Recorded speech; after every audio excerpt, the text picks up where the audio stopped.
I don't know if you guys heard about this, but Trump broke the internet with Elon earlier this week. Trump returned to Twitter first. Trump returned, like he'd kind of been on there, but not used it. Then he started putting out ads and campaign type stuff. And then he did a Twitter Spaces with Elon Musk, and they were under heavy attack by hackers trying to prevent the whole thing from going on. And so like everybody's sending everybody a text about this thing's happening, right? And so by the time I hear about it, I got into the room and you're watching it go up past 1 million people and stuff. And so there's, a million plus people on the Twitter space. And Timcast is simulcasting. Benny Johnson, everybody who has a platform is playing it live for their audience. So a lot of people got to hear this message, which was like pretty much uninterrupted. And it was more like Trump and Elon having a phone call. Now, there are pictures of Trump in the conference room at the table having this conversation, and they're pretty hilarious. And then there's a Daily Show clip that made fun of the whole thing, which is also kind of hilarious, even though it's inaccurate and probably psychological warfare. But we can still laugh sometimes because that's okay. So those types of things I want to get in the mix. Let's go to Benny Johnson with the Elon Musk Trump meeting, and then we're going to go to Redacted because we're going to follow that story too. Trump going to Rikers Island, which is a very harsh prison, right? September 18th, they're planning to put him in. They've asked the judge to recuse himself 3 times. He says no, even though his daughter worked for Kamala, a whole bunch of shenanigans. And then I want to go to this Missouri state sued New York State, and even though Supreme Court's out of session, there's like clause 3A or something in the Constitution where states redress of grievances with each other. Supreme Court has to actually like take action over the last couple days to do this thing. So we're going to see how it mixes up, because it's like the Democrat strategy is just put the guy in prison. But I like to see that there's people on Trump's side who are like, wait a minute, we got rules over here too. We can call them on. Right. And if we just hold them accountable, then there'd be, less issues probably. All right. With all that being said, let's go to Benny Johnson's coverage of Elon Musk Trump interview. Hits 1 billion views. And you could float down the river on the leftist tears if you're a fan of that. Get a raft.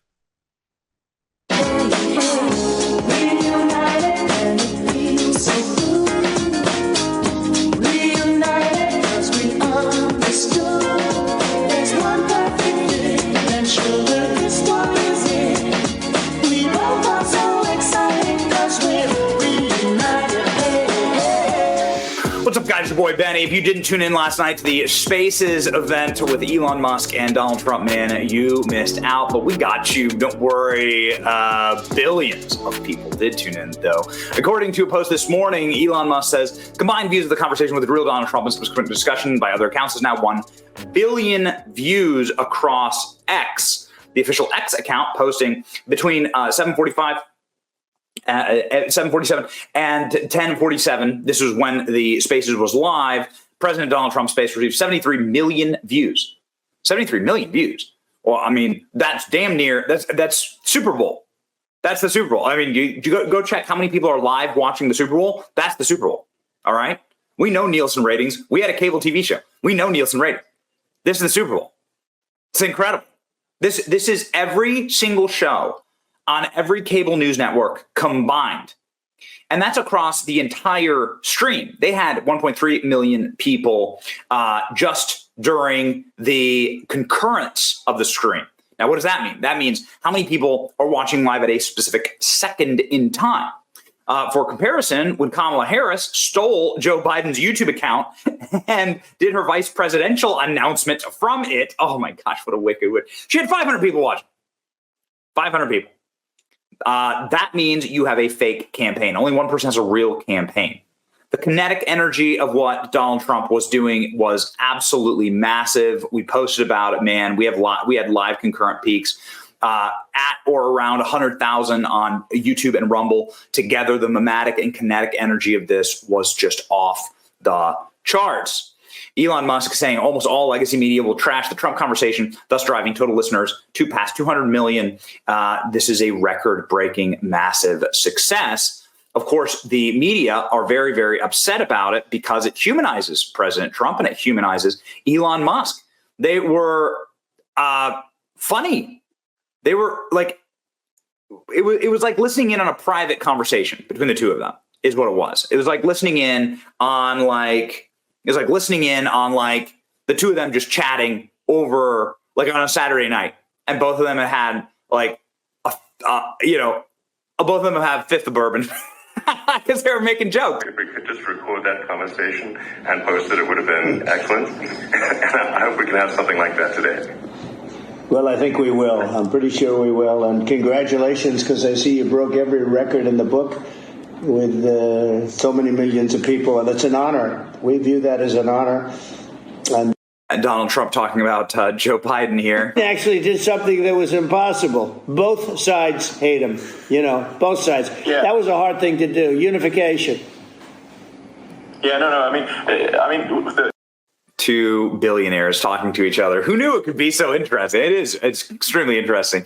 To start off the space, there was a slight delay. That's, of course, what the media is then going to seize upon.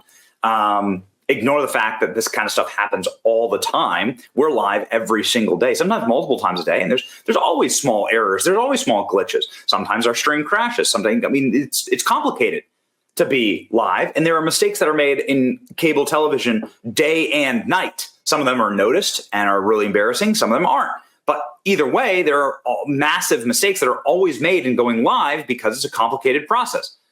Elon Musk saying that there was a cyber attack on X that was shutting down the capacity to enter the space, and it was a little bit tough to get into the space to start off. Sorry to keep you waiting. Complicated business, says Margot Martin. President Trump there on the phone. Of course, if you zoom in on that phone, you'll see our executive producer, ALX, right there at the very top. Come on, man. Come on. We out ya. So a lot of great clips. We'll get to them in just a second. Charlie Kirk, though, saying if Trump does this for 84 days, he'll be the 47th president. We had a poll that said, do you want this every week? We'll call it a firespace chat, like a fireside chat, and 50,000 people voted yes, they did. Trump's holding a long-form, wide-ranging interviews with Elon, speaking knowledgeably on topic after topic. Not sure any other world leader could actually do this. And Lina Yaccarino saying wide-ranging, unscripted, wildly refreshing. That's right. Of course, the angry, seething ex-girlfriend energy of the Kamala Harris. The two worst people you know are live this evening. I like the nastiest. The tonality of the Kamala Harris campaign is just, is such like soy, mean girl, nasty, ex-girlfriend energy. It's really, it really, that's probably the best. That's what I saw here. Ex-girlfriend energy is off the charts. We're not calling it X. I saw somebody else in my timeline say, Kamala Harris will be president and American City will get nuked in World War III.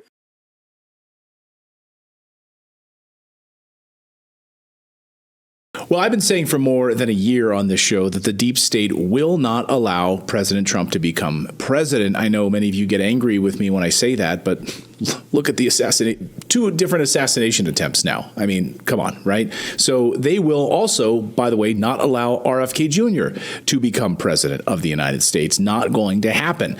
Well, over the past few hours, something very strange started happening, as journalist Colin Rugg pointed out on political betting site Polymarket. These are really interesting to pay attention to because a lot of people are going to make a lot of money depending on who becomes president of the United States. A lot of people betting a lot of money. So now on Polymarket, suddenly Kamala Harris is crushing it to become the next president of the United States. A lot of people are betting a lot of money that she will, in fact, become president of the United States. Vegas betting odds 54% to 45%, which is odd because new polling out today, even in independent polls and independent swing states, show that President Trump is winning. And a new Fox News poll out also shows that President Trump unchanged from about a month ago. 1 point up on Biden-Harris, and that has not changed despite all of the media attention of Kamala Harris. So why is that betting website and why are Vegas odds bettors really now picking Kamala Harris? Like, you got to ask yourself a question. Could it have anything to do with this? Which is that multiple high-level sources have stated that New York City Department of Corrections is making arrangements for Donald J. Trump's arrival at Rikers Island in September, according to Tony Saruja. Now, he's not the only one. Of course, Rikers Island New York City officials have confirmed this as well, but this is Rikers Island here. So take a look. This is where Trump would go, according to these sources, among 6,300 inmates. And there's all sorts of problems with Rikers Island. I mean, Mayor Eric Adams, of course, has been trying to keep Rikers Island from getting under federal control. The feds have basically said, hey, we want to take control of this facility because it's out of hand. It's too crazy. So they're actively trying to work to make sure that it doesn't go into federal hands right now, a disaster. And they're trying to take over Rikers Island. So Tony Saruja said President Trump, so that was August 1st when Tony first posted that, okay? And I've been watching this to see what other sources are now confirming this, other individuals coming forward to say, yes, this is true.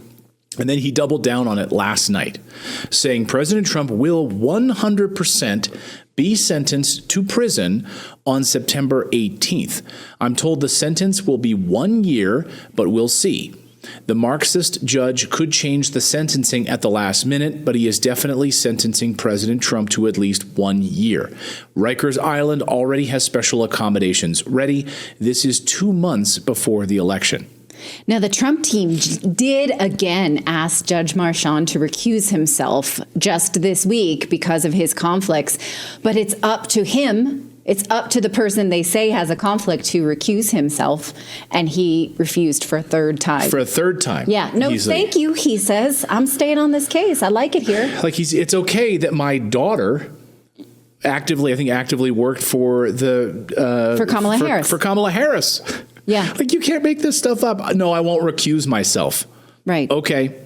So now we have additional confirmation on this from Alex Jones. Alex Jones now saying this: the deep state knows no shame, and they are desperate. Our sources confirm that a section of Rikers Island has been prepared for President Trump. Then he even went further to say that he would be imprisoned. Today, confirming that he would be imprisoned on September 18th, did Alex Jones. Okay, again, I don't have any independent confirmation of this, and the sources that I've been speaking to don't have any confirmation on this either.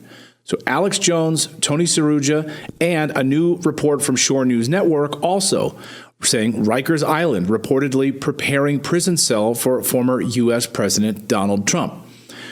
Andrew McCarthy, who is got a solid background as a former U.S. attorney, and he now works for Fox News as a columnist, says he will be sentenced, but he will not likely go to prison.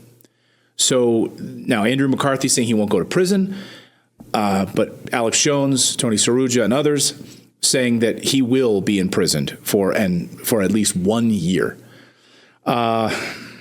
It's unbelievable to say that out loud, isn't it? Think about what's going to happen. Well, no. Look at Pakistan. Imran Khan is imprisoned, and he, is a popular candidate, and his party did win elections. So, I mean, I don't know why we think we're better than Pakistan. If it can happen there, it can happen here. So, I like this tweet. The deep state right now is playing all the angles, mate. They're throwing RFK Jr. to the wolves. They're preparing the jail cells for Trump. They'll no doubt try to take him out again. These people don't play by the rules. America is at a turning point like never before. I see some people in the chat saying, From Just the News, Supreme Court orders New York to respond to Missouri lawsuit over Trump lawfare this week. This seems pretty big. Is this a victory for you guys? Yeah, this is huge. I mean, the Supreme Court has taken notice of the lawsuit we filed against the state of New York. And again, you've got a rogue prosecutor and collusive judiciary in New York who have prosecuted Donald Trump under specious legal grounds. The prosecution is replete with constitutional procedural error, ethics violations, should have never happened. I've never seen such a gross miscarriage of justice, but that's what you get in New York. And at the end of the day, that hurts Missourians and every other state because we have a right to participate in a national presidential election on equal footing with every other sovereign state. And Missourians are being denied access to and being denied the ability to hear from a presidential candidate in the heat of a campaign in the most consequential national election in this country's history. And so that harms Missourians. So you filed, I should say, on behalf of the state of Missouri, you sued New York, its original jurisdiction. So the Supreme Court is the court that hears it. We announced the news when it broke, Yeah. and many people said, but wait, Supreme Court's out of session. How does this work? Yeah, different dockets. So you've got kind of the Supreme Court's appellate review docket, and that's what mostly the Supreme Court does, is review cases that have been adjudicated at a lower court. But the Founding Fathers contemplated there would be disputes amongst the states, and they codified a method by which we could redress those grievances in Article 3, Section 2 of the United States Constitution. And it's the original action docket. And so that's separate and apart from kind of their appellate review. And so other states have sued other states before. Typically, it's about like water rights or boundaries. This is different because, again, we're suing the state of New York for hijacking this election and injecting poison into our democratic process through lawfare. But it's an original action of the Supreme Court. We filed our pleadings. The court has ordered New York to respond. They have until tomorrow to respond, and we'll see what they do. There are 3 claims you're making? That's correct. Yeah. Number one, First Amendment violation. The gag order that the court instituted in New York is unconstitutional. It violates President Trump's right to speak, but it violates our right to hear from him. And the important point here is like the gag orders in criminal prosecutions, there's a strong presumption against gag orders because of our First Amendment rights. But that's especially true, and those considerations are heightened when you're talking about a presidential candidate. The front runner. But beyond that, the gag order is supposed to protect a defendant's right to a fair trial. Well, number one, the trial's over. Number two, here the prosecutor got the gag order. If Donald Trump wants to put himself at risk by speaking out publicly about the trial, he should be allowed to do that, and we have a right to hear from him. So that's the first claim. The second claim is that, in Missouri, we had a caucus, and there are electors who were selected based on that caucus to attend the convention and cast votes for President Donald Trump to be the Republican nominee. Those electors are being denied access to a presidential candidate because anytime he's spinning in a Manhattan courtroom or potentially in a New York State penitentiary or on probation in New York, he can't be campaigning. And that harms our ability to have access to him. The third claim is under the Purcell Doctrine. So the Purcell Doctrine stands for the proposition that courts should stay out of decisions that would obfuscate or interfere with an election. And again, those considerations are heightened the closer in time you get to an election. And so the same should be true in New York. People are already asking me, constituents reach out all the time. Can Donald Trump be on the ballot? Am I going to get to vote for him? Is he going to get to come to Missouri and talk to us?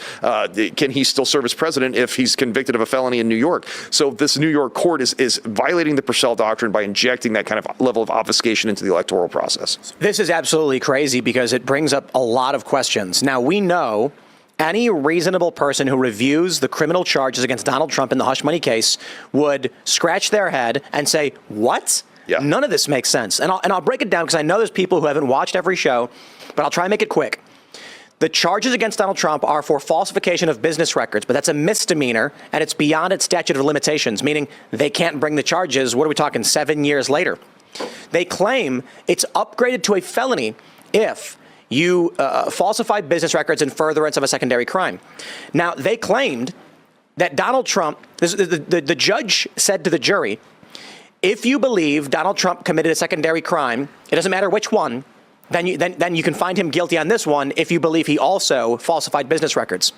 Now, correct me if I'm wrong, but how does a court, first of all, upgrade a charge with the presumption of a secondary crime that has never been adjudicated through any kind of due process means or anything? Yeah. The court is just decreeing the crime exists. That's right. And two problems there from a constitutional standpoint. Number one, lack of notice. 34 count indictment that, again, refers to, false business entry for this based on another crime. And you can read the indictment. It says another crime 34 times, 34 counts.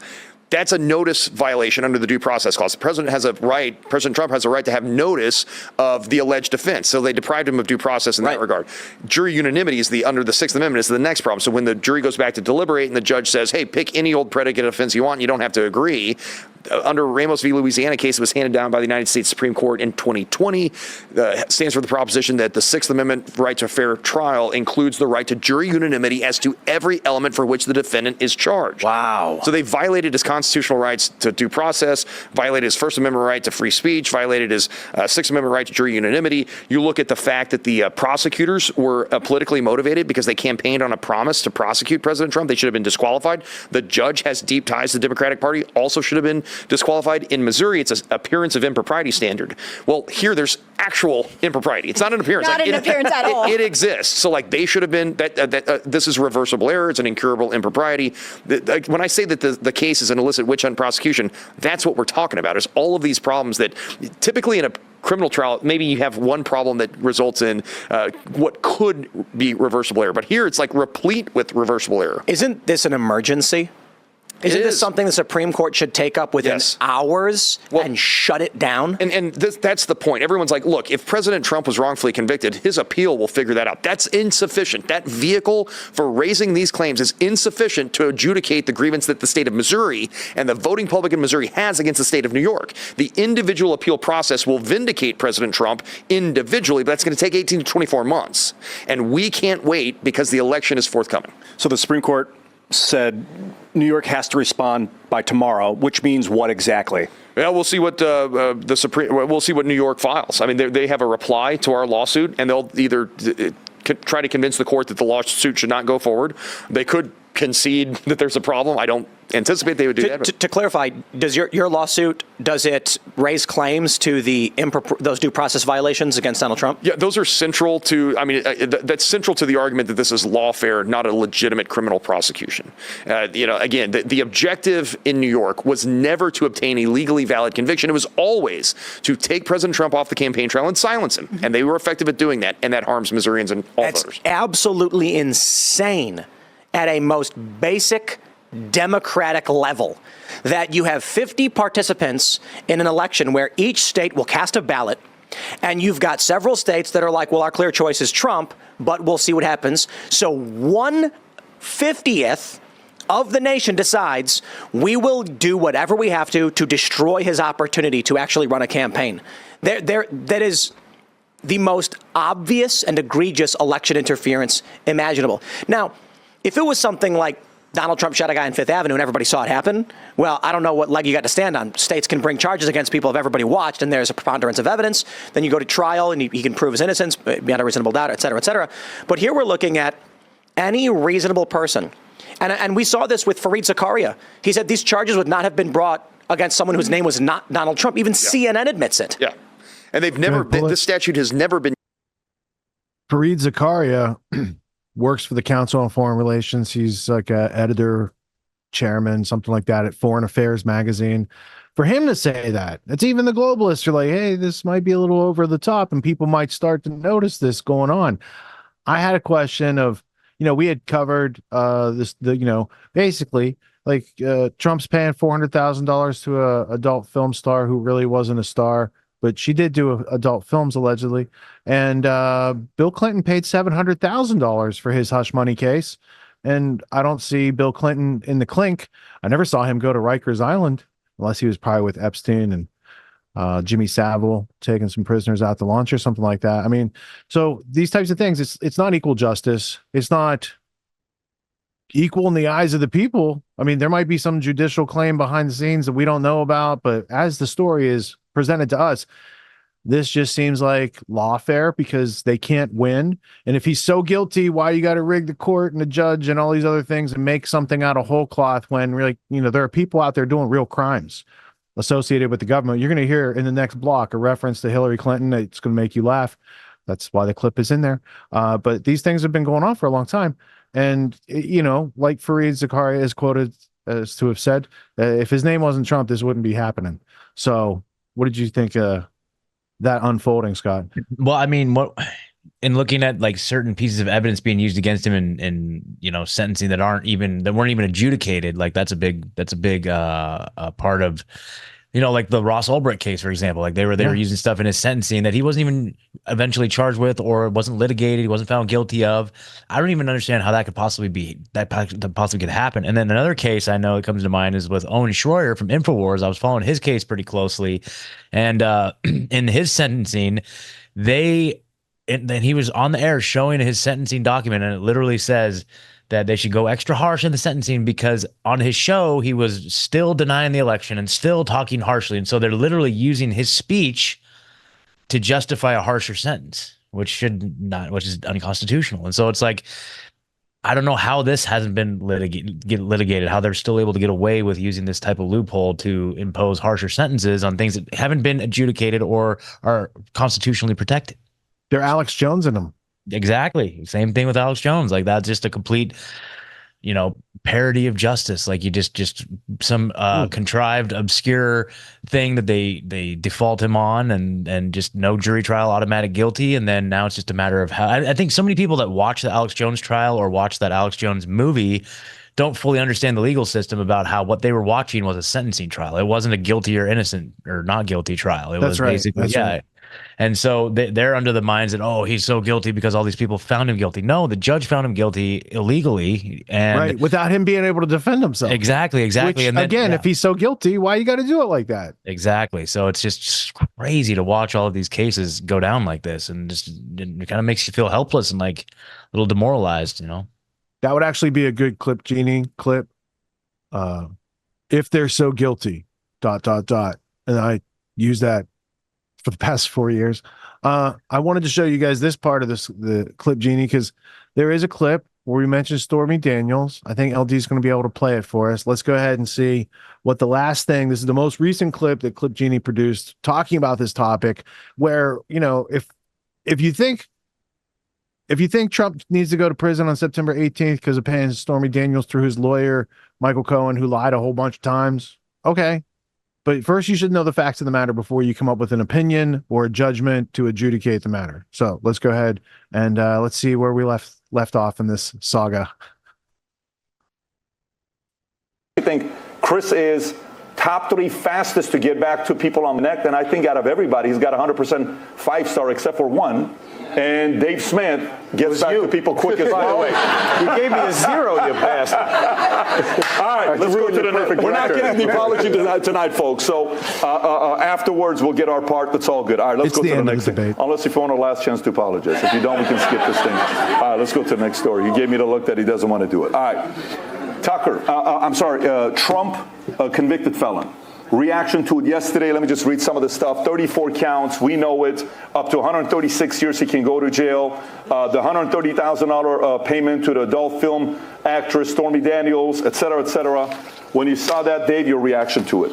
Well, I mean, look, and I know this is like a disclaimer, but it is just the truth because just so you guys know where I'm coming from, I am not a Trump supporter. And a lot of my audience wishes I was. I've been a sharp critic of Donald Trump through his entire administration, not for the reasons that the corporate press is a critic of Donald Trump, for different reasons, but look, this is just so obvious. I mean, for anybody who's being honest with themselves, look at this. This is a maybe misdemeanor that it's a glorified misdemeanor that they've turned into 34 felonies. It is totally appalling. This is a result of the justice system being weaponized, and they had this in New York where they know, I mean, getting a jury to convict Donald Trump in New York is pretty easy. People hate his guts there. And it's a major moment in the history of the United States of America. You know, one of the things that I hear a lot of Trump critics will say, which to me is the most, you ever hear the red pill, blue pill analogy? Like, in the Matrix, you either have the red pill or the blue pill. It's the most blue pilled thing I've ever heard, where they go, no president is above the law. You go, except all of them are. You know what I mean? Like, all previous presidents are above the law. And there's been major crimes committed by presidents throughout the entire history of the United States of America. I mean, obviously, people know that George W. Bush and Dick Cheney instituted torture. Barack Obama had American citizens drone bombed without charges pressed against them. I mean, there's all types of things that you could prosecute for. Yeah, it just seems like, paying the former adult film person, not a star, whatever, a couple $100,000, not a big deal after the citations that Dave just leveled. In fact, let's dip over to civil. The debate is still going on. We'll just catch a couple seconds of it. Let's see where they're talking about. Is it heated yet? It's Israel-Palestine. I clicked the link. It says live stream is finished. Oh, okay. So I mean, maybe because mine was buffered over here. I thought it was still going on. All right, cool. Then I'll check it out and we'll include it in next week's show cartage. Twice a year, I teach a course called Autonomy. It's a 12-week course. It teaches leadership, entrepreneur skills, executive skills, all these types of things that I saw were taken out of our education system in order to make the schooling or indoctrination system that we've all probably went through. And it has served us well enough to be interchangeable cogs in the machine of the globalists. But if we want a homestead, if we want write our own ticket, work from home job, work from anywhere type of situation, they're not exactly handing those out at the end of college. They give you a piece of paper and they're like, good luck. So reality is dropping us off here, but the demands of reality are up here. So I created Autonomy to help people close that gap for themselves so they can level up their skills to the demands of the situations that life is putting in front of us presently. Life's demands of intellect and understanding precision and complexity are ever increasing. The schooling didn't prepare us for it. The media is not going to do anything but reinforce what schooling prepared us for. And so we're going to have to take a leadership position and take steps off the beaten path to kind of blaze our own trail in life.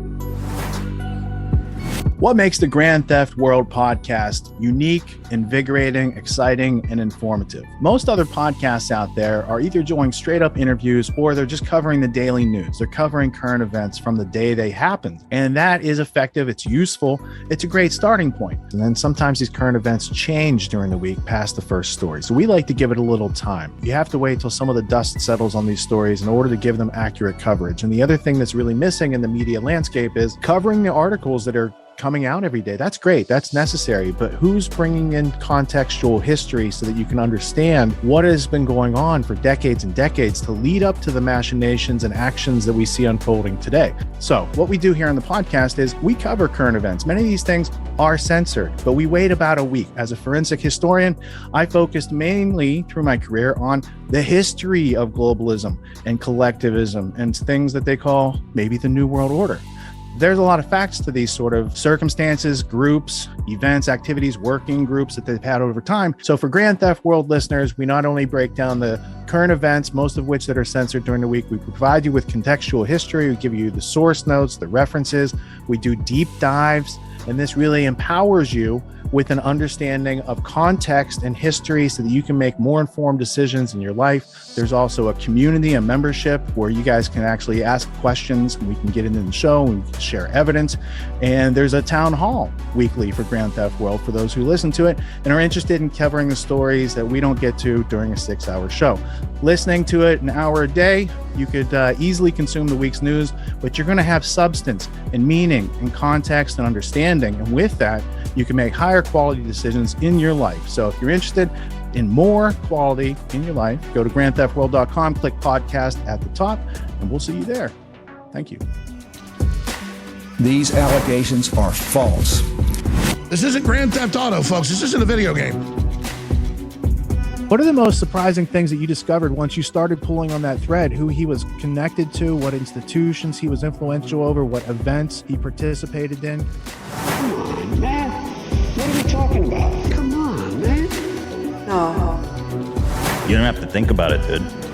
I got this quote because you said you didn't know much about Klaus Schwab. I made it my job to, as soon as this happened, I'm like, okay, this guy's their front man. Let me learn about the official history of the World Economic Forum.